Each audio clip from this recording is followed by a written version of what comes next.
Hi, I'm Dr. Rowena Winkler, Assistant Director for Graduate Student Career Development at UMBC's Career Center. We appreciate your interest in the Health Information Technology Program, one of the Office of Professional Programs' outstanding master's degree offerings.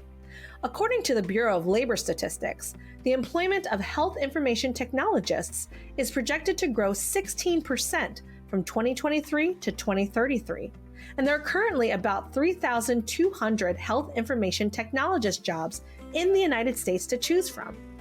To put things in a more relevant context, graduates from UMBC's Health Information Technology program specifically work at companies like CareFirst BlueCross BlueShield, CRISP Shared Services, the FDA, and the Department of Health and Human Services, working as Health Data Analysts, Information Technology Specialists, and Health Information Specialists.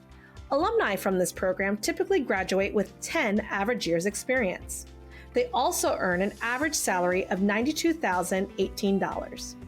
We look forward to having you join us, whether it's as a master's student in the Health Information Technology graduate program or as a certificate student. We are excited to be a part of your career journey. If you have any questions or need more information, feel free to reach out to us at professionals@umbc.edu.